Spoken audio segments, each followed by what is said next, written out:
Hello friends, आप सभी का स्वागत है एक बार फिर से हमारे यूट्यूब चैनल में। तो आज अपने जो है प्रश्नावली नंबर 16.1 और जिसका नाम है पृष्ठीय क्षेत्रफल एवं आयतन। तो इसके अंदर अपने क्या है कि कुछ 3D आकृतियाँ दी जाएगी, उनका हमें पृष्ठीय क्षेत्रफल और आयतन ज्ञात करना होगा। तो इसके बारे में हम पहले क्या है कि थोड़ा सा बेस जान लेते हैं। जैसे अपने को क्या होता है कि एक आकृति दी जाती है जिसका नाम होता है घन। ये आकृति कुछ इस प्रकार से हमें दिखाई देती है, इसका नाम होता है घन। और एक आकृति दी जाती है जिसका नाम होता है घनाभ। ये आकृति हमें कुछ इस प्रकार से दिखाई देगी। तो पहले तो इनके बारे में जानते हैं कि ये होता क्या है और इनकी परिभाषाएं क्या रहेगी। तो देखो, घन के अंदर क्या होता है, एक ऐसी 3D आकृति, ये 3D आकृति होती है जिसके अंदर क्या होता है कि 6 फलक होते हैं और 8 शीर्ष होते हैं और 12 किनारे होते हैं। 8 शीर्ष और 12 किनारे होते हैं। इसी प्रकार इसके अंदर भी, घनाभ के अंदर भी क्या होता है कि 6 फलक होते हैं, 8 शीर्ष होते हैं और 12 किनारे होते हैं। 8 शीर्ष होते हैं और 12 किनारे होते हैं। लेकिन इन दोनों में फिर अंतर क्या रहेगा? तो इसके अंदर क्या है कि जो फलक होते हैं, प्रत्येक फलक होते हैं, 6 के 6 फलक होते हैं, वो कैसे होते हैं? वर्गाकार होते हैं। यानी प्रत्येक फलक क्या होगा? समान होगा, वर्गाकार होगा। और इसके अंदर क्या होता है, प्रत्येक फलक जो है वो कैसा होगा? आयताकार होगा, आयताकार। तो इन दोनों आकृतियों में सिर्फ और सिर्फ यही अंतर रहेगा। अब देखो, इसके अंदर 6 फलक कौन कौन सी कि एक ऊपर की साइड, एक नीचे की साइड, एक इधर वाली साइड और एक ये वाली साइड और एक बैक साइड और एक सामने की साइड। इस प्रकार से 6 फलक यानी साइडें।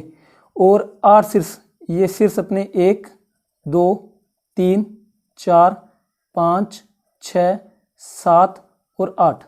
और ये किनारे जो ये रेखाएं हैं 1 2 3 4 5 6 7 8 9 10 11 और 12, ये 12 किनारे। तो इस प्रकार से अपने 6 फलक, 8 शीर्ष और 12 किनारे, यही सेम इसके अंदर रहता है। बस इन दोनों में अंतर क्या है कि इसका प्रत्येक फलक कैसा होता है? वर्गाकार होता है। और इसका प्रत्येक फलक कैसा होता है? आयताकार होता है। और एक और आकृति हमें को देखनी पड़ेगी जिसका नाम है बेलन। इसके बारे में भी अपने को पढ़ने को मिलेगा, इससे रिलेटेड भी अपने इसके अंदर सवाल करने वाले हैं। तो ये आकृति रहती है बेलन। तो इस आकृति के अंदर क्या होता है कि अगर इसकी परिभाषा पूछी जाए तो क्या होता है कि अगर इसको अपने इस प्रकार से बनाए, अलग अलग करके बनाए, तो देखिए ऊपर की तरफ हमें एक वृत्त दिखाई दे रहा है और इसी प्रकार हमें एक नीचे की तरफ वृत्त दिखाई दे रहा है। और जो बीच का भाग होता है इसको अपने बोलते हैं वक्राकार भाग, वक्राकार भाग बोलते हैं। इसलिए अगर इसकी परिभाषा पूछे तो हम क्या बताएंगे? एक ऐसी 3D आकृति जिसका ऊपर का सिरा और नीचे का सिरा क्या हो? वर्ताकार हो और मध्य का भाग, ये जो बीच का भाग है, मध्य का भाग हो, वो कैसा हो? वक्राकार हो। इस प्रकार से हमारी जो ये बेलन की परिभाषा हो जाएगी। इस आकृति को हम बोलेंगे बेलन। परिभाषा क्या रहेगी? जिसका एक ऐसी 3D आकृति जिसका ऊपरी भाग और निचला भाग वर्ताकार हो और मध्य का भाग क्या हो? वक्राकार हो, उसको हम क्या बोलेंगे? बेलन बोलेंगे। और एक ऐसी 3D आकृति जिसके 6 फलक हो, 8 शीर्ष हो, 12 किनारे हो और प्रत्येक फलक कैसा हो? वर्गाकार हो, वो हमारा क्या होगा? घन होगा, वो हमारा घन होगा। और एक ऐसी 3D आकृति जिसके 6 फलक, 8 शीर्ष और 12 किनारे होते हैं, लेकिन प्रत्येक जो फलक होता है वो कैसा होता है? आयताकार होता है, तो इसको अपने क्या बोलते हैं? घनाभ बोलते हैं। तो अब अपने इसके अंदर इसका पृष्ठीय क्षेत्रफल, इसका पृष्ठीय क्षेत्रफल और इसका पृष्ठीय क्षेत्रफल, देखिए कि इसके अंदर 2 तरीके से पृष्ठीय क्षेत्रफल पूछा जाएगा। अपने को अगर बोले संपूर्ण पृष्ठीय क्षेत्रफल, संपूर्ण का नाम दे तो क्या होता है कि वृत्त का क्षेत्रफल, निचले वृत्त का क्षेत्रफल और जो बीच का भाग दिखाई दे रहा है उसका क्षेत्रफल, तीनों का निकालकर जोड़ा जाता है तो उसको बोलते हैं संपूर्ण। और अगर नाम आए वक्र पृष्ठीय क्षेत्रफल, नाम आए वक्र पृष्ठीय क्षेत्रफल, तो इसका मतलब क्या होता है कि सिर्फ और सिर्फ जो ये निचला भाग दिखाई दे रहा है हमें, सिर्फ और सिर्फ ये निचला भाग दिखाई दे रहा है, ये जो बीच का भाग है, ये जो वृत्त है और ये जो वृत्त है, यानी ऊपर का वृत्त और नीचे का वृत्त, इन दोनों वृत्तों को छोड़कर जो मध्य का भाग दिखाई दे रहा है, सिर्फ और सिर्फ इसका क्षेत्रफल ज्ञात किया जाता है, तो उसको क्या बोलते हैं? वक्र पृष्ठीय क्षेत्रफल। और जब संपूर्ण की बात आएगी तो उसके अंदर अपने क्या करेंगे, ऊपर के वृत्त का, नीचे के वृत्त का और मध्य के इस वक्राकार भाग का, इन सबका क्षेत्रफल साथ में ज्ञात करेंगे। तो इस प्रकार हम देखो इसके अंदर क्या पूछा जाएगा, पृष्ठीय क्षेत्रफल ज्ञात करना होगा, संपूर्ण मतलब यानी सारी फलकें होगी, और आयतन होगा, आयतन। अब देखो आयतन क्या होता है, कुछ एक नया वर्ड है आयतन, तो इसके बारे में देखते हैं पहले थोड़ा। आयतन, आयतन क्या होता है कि कोई भी वस्तु द्वारा अपने अंदर धारण करने की क्षमता, जैसे ये एक बेलन है, तो इस बेलन के अंदर कुछ भी डाला जाए, जैसे दूध, पानी, शक्कर, घी, कुछ भी, तो ये जो अपने अंदर धारण करता है वो क्या होता है, इस बेलन का आयतन होगा। कोई भी आकृति है जो अपने अंदर धारण करती है, जैसे एक कमरा होता है, कमरा क्या होगा अपना, एक घनाभाकार होगा। कमरा कैसा होता है, घनाभाकार। तो कमरे के अंदर अपने कुछ भी डालें तो वो कमरे का क्या हो जाएगा, आयतन हो जाएगा। और कमरे की छह साइडें, और अगर इनका क्षेत्रफल ज्ञात करेंगे तो वो क्या हो जाएगा, पृष्ठीय क्षेत्रफल हो जाएगा कमरे का। और कमरा होता किस है, घनाभाकार है। तो इस प्रकार से अपने बात करने वाले घन के ऊपर, घनाभ के ऊपर और बेलन के ऊपर, और बेलन के ऊपर।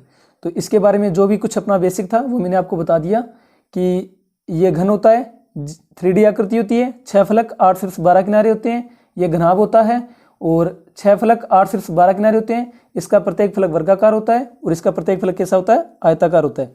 ये बेलन होता है, इसकी परिभाषा क्या रहेगी कि एक ऐसी 3D आकृति जिसका ऊपरी और निचला भाग वर्ताकार हो और मध्य का भाग क्या हो, वक्राकार, उसे क्या बोलेंगे, बेलन बोला जाता है। तो चलिए अब अपने शुरू करते हैं 16.1 का पहला सवाल। तो चलिए अपने इसका फर्स्ट नंबर क्वेश्चन करते हैं।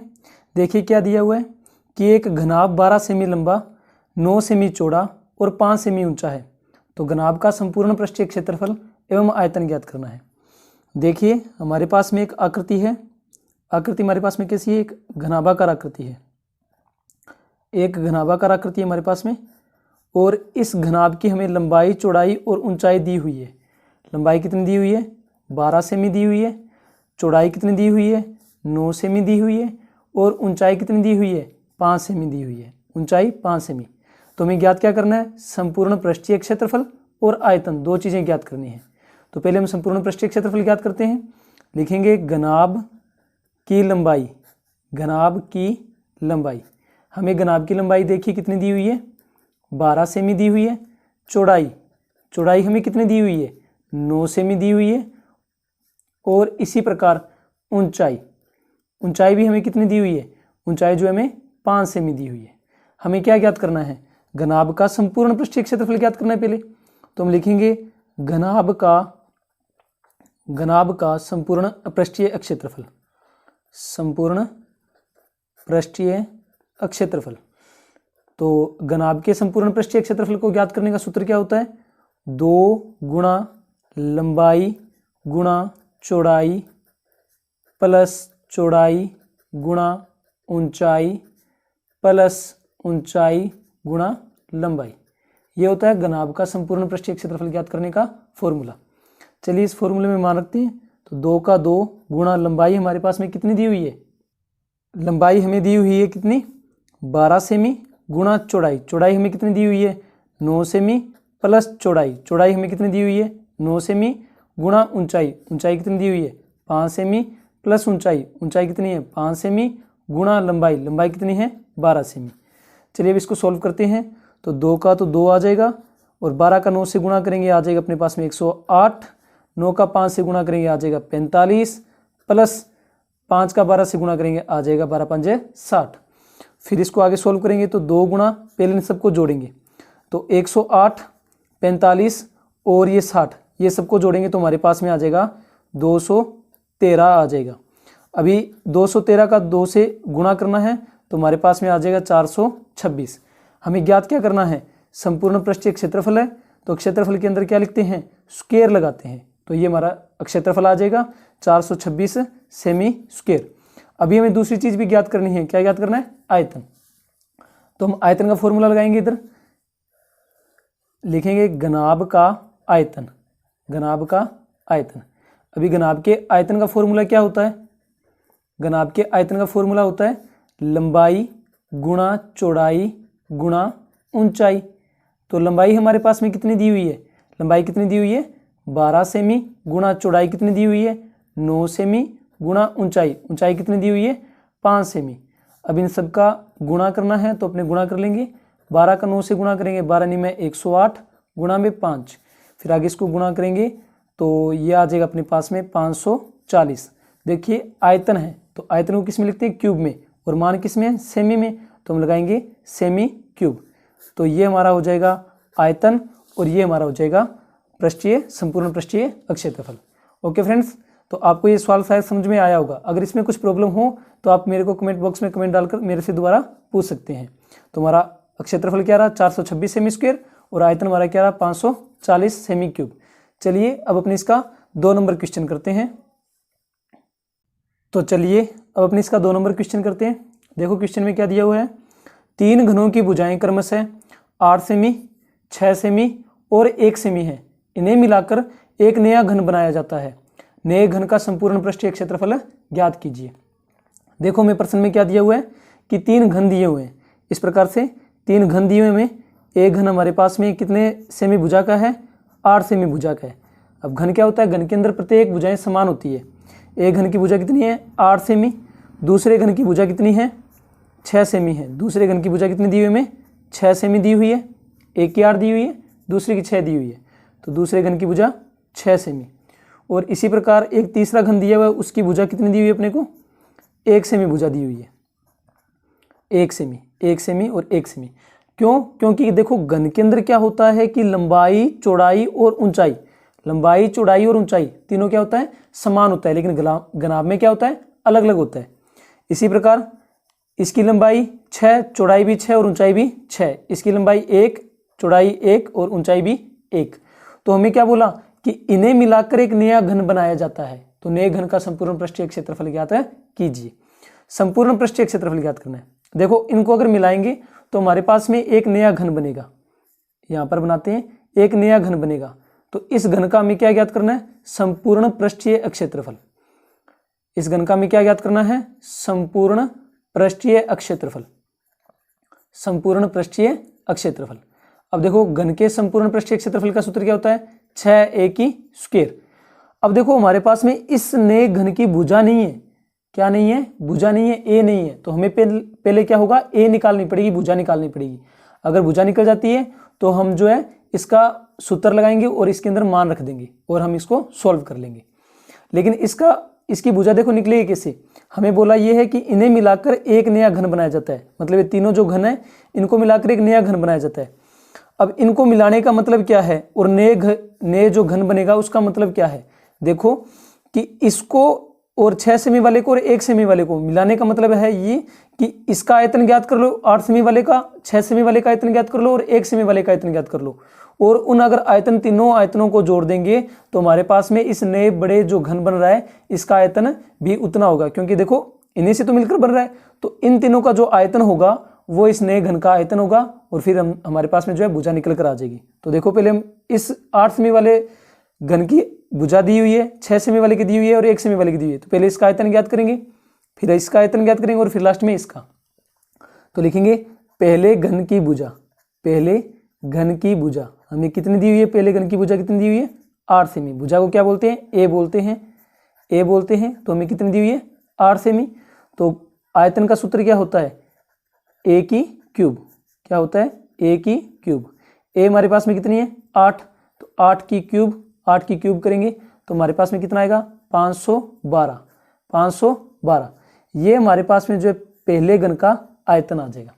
इसी प्रकार दूसरे घन की भुजा कितनी दी हुई है, दूसरे घन की भुजा, दूसरे घन की भुजा। तो दूसरे घन की हमें भुजा कितनी दी हुई है 6 सेमी दी हुई है। अब तो इसका भी आयतन ज्ञात करेंगे। तो आयतन का फॉर्मूला क्या होता है, आयतन का फॉर्मूला होता है ए की क्यूब।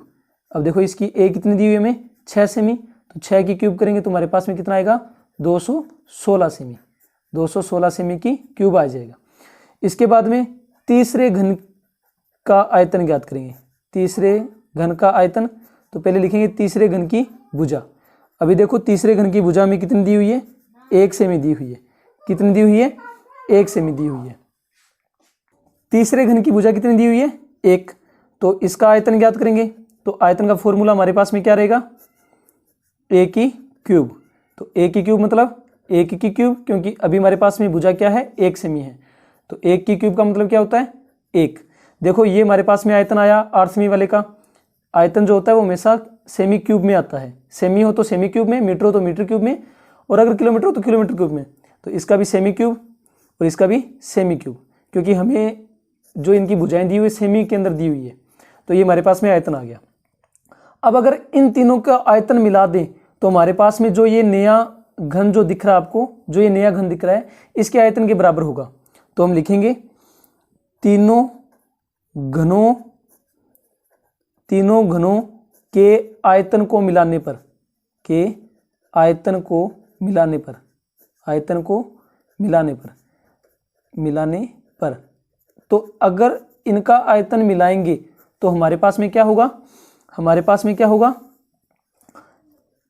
जो बड़ा घन बनेगा उसका आयतन उसके बराबर होगा, क्योंकि इनका आयतन मिल रहा है तो ये इनका आयतन बड़े घन के आयतन के बराबर होगा। तो हम इसके सामने लिख देंगे बड़े घन का आयतन, बड़े घन का आयतन।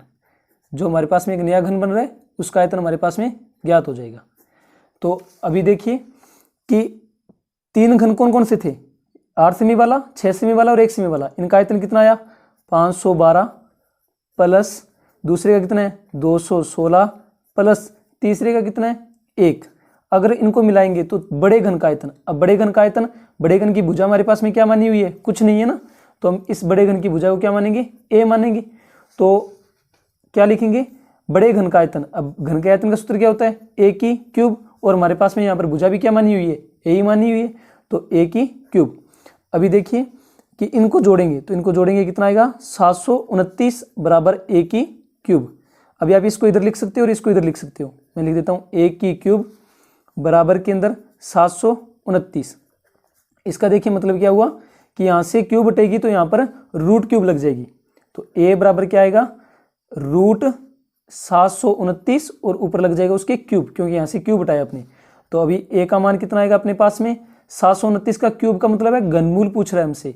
इस क्यूब का मतलब है रूट क्यूब का मतलब है घनमूल पूछ रहा है। तो 729 का घनमूल कितना होता है 9 होता है।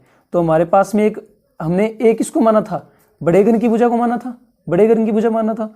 तो बड़े घन की भुजा हमारे पास में कितनी आई 9 सेमी निकल कर आई। बड़े घन की जो भुजा है वो कितनी निकल कर आई हमारे पास में 9 सेमी निकल कर आई। तो इसको अपने यहाँ पर लिख लेते हैं, भुजा कितनी निकल कर आई हमारे पास में 9 सेमी। अभी हमें ज्ञात क्या करना था संपूर्ण पृष्ठीय क्षेत्रफल, और संपूर्ण पृष्ठीय क्षेत्रफल का सूत्र क्या होता है 6a की स्क्वायर। तो हम लिखेंगे संपूर्ण पृष्ठीय क्षेत्रफल बराबर सूत्र क्या होता है 6a की स्क्वायर।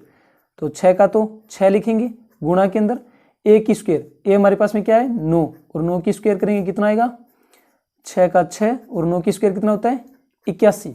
अभी 6 का 81 से गुणा कर देंगे हम, तो 6 कम 6 और 8 छिक 48 होता है। तो ये हमारे पास में आ जाएगा आयतन आ जाएगा। अभी देखो मान सेमी में है सारा, तो ये आयतन जो होता है वो किस में लिखा जाता है, सॉरी यहाँ पर हमें क्या दिया हुआ है अक्षेत्रफल ज्ञात करना है। अक्षेत्रफल हमने ज्ञात किया है, तो अक्षेत्रफल में से किस में आता है अक्षेत्रफल हमेशा स्क्वायर के अंदर आता है, स्क्वायर के अंदर आता है। और जो आयतन होता है वो किस में आता है क्यूब के अंदर आता है। तो हमें क्या ज्ञात करना था अक्षेत्रफल ज्ञात करना था। तो अक्षेत्रफल है तो अक्षेत्रफल निकल कर आया 486, तो 486 सेमी स्क्वायर लिखेंगे क्योंकि हमारे पास में क्षेत्रफल है। और अगर इसकी जगह आयतन होता जैसे इधर था तो वो हम किस में लिखते हैं क्यूब के अंदर लिखते हैं। तो इस प्रकार हमारा दूसरे सवाल का आंसर क्या हो जाएगा 486 सेमी स्क्वायर। इस प्रकार हमारा ये जो दो नंबर सवाल था वो हमारा पूरा हुआ। ओके फ्रेंड्स, अगर आपको ये सवाल जो दो अपने सवाल किए हैं इस प्रश्नावली के अगर इनको समझने में कोई दिक्कत हो प्रॉब्लम हो तो आप कमेंट बॉक्स में कमेंट डालकर दोबारा पूछ सकते हैं। अगर आपको लगे कि कहीं से नहीं समझ में आ रहा तो आप दोबारा पूछ लीजिएगा। अगर आपको समझाया हुआ अच्छे समझ में आया तो मेरे चैनल को सब्सक्राइब कीजिए और अपने फ्रेंड्स के साथ में शेयर भी जरूर कीजिए। Okay friends, thank you.